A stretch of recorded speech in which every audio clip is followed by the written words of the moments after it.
Everyone, welcome back to my channel Sonali education services. तो मैंने previous lecture में क्या बताया था कि एचआईवी क्या होता है और एड्स हमारे बॉडी में कैसे कॉज होते हैं, कौन कौन से स्पेसिमेन उसके लिए रिस्पॉन्सिबल होते हैं और कौन कौन से नहीं होते जिसकी वजह से हमें एड्स नहीं हो सकता है। So let us talk about the HIV.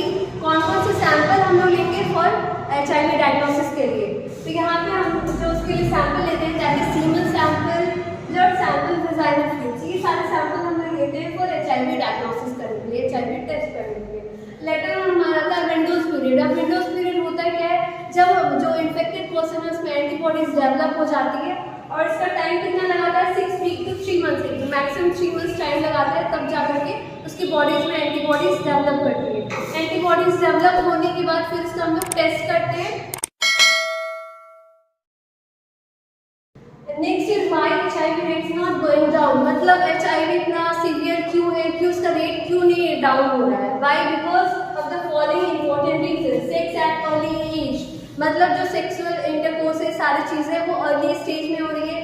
Sexual education in institutions, colleges, schools में ये सारी चीज़ें नहीं बताई जा रही है, अवेयरनेस नहीं है, इसलिए ये सारी चीज़ें क्या हो रही है, डे बाय डे इंक्रीज करते जा रही है। Later on multiple sexual partner is a major cause.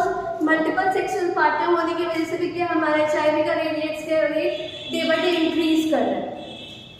Letter हम लोग उसकी बात करें तो all STIs are preventable, means जो हमारे सेक्सुअली ट्रांसमिटेड डिजीज है वो प्रिवेंटेबल है, उससे हम रोकथाम कर सकते हैं। बट जो हमारा HIV एड्स है वो क्या है, नॉन ट्रीटेबल है। नॉन ट्रीटेबल इसलिए है और ये सारे रीजन जैसे कि मैंने अभी बताया, ये सारी चीज़ों पर हम लोग फोकस करें about the sex education, about removal of multiple sexual partners, using of protections and so many things. तो हमारे ये सारी चीज़ें कंट्रोल एंड प्रिवेंट हो सकती है।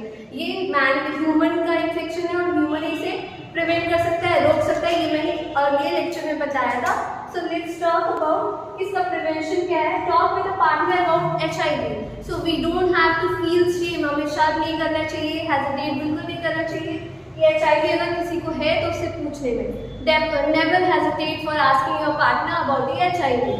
Next point is saying reduce the number of more partners and test regularly. Mean जो multiple partners use कर रहे हैं फॉर द मनी और फॉर समथिंग एल्स और फॉर सम थिंग्स, वो सारी चीज़ तो बिल्कुल नहीं करना चाहिए। One sexual partner is enough, you don't have to go with a multiple sexual partner. अगर आप चाहते हैं तो you have a severe risk of getting HIV. तो ये सारी चीज़ हम लोग अगर रोकें तो हम एचआईवी को प्रिवेंट कर सकते हैं, एड्स को प्रिवेंट कर सकते हैं।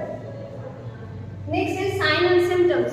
एचआईवी एड्स हमारे बॉडी में एचआईवी वायरस प्रेजेंट होता है, एड्स हमें कॉज होता है क्यों और इसके क्या मतलब सिम्टम्स हो सकते हैं। हमें कैसे पता चलेगा कि एचआईवी हुआ है, हमारे बॉडी में एचआईवी वायरस प्रेजेंट है। तो हमें फ्यू सिम्टम्स हमें दिखते हैं। जो मैंने एंटीबॉडीज का बताया था वो डेवलप होने के बाद फ्यू सिम्टम्स आते हैं, लाइक फीवर, फैटिक। हमें फीवर आ सकता है, फैटिक, थकावट ज़्यादा होती है, भूख न लगने की सारे कंडीशंस होते हैं, नाइट स्वेट्स होते हैं, नाइट में ज़्यादा स्वेटिंग पसीना आता है। So these are the main symptoms, preventions and windows periods. That's all about the HIV.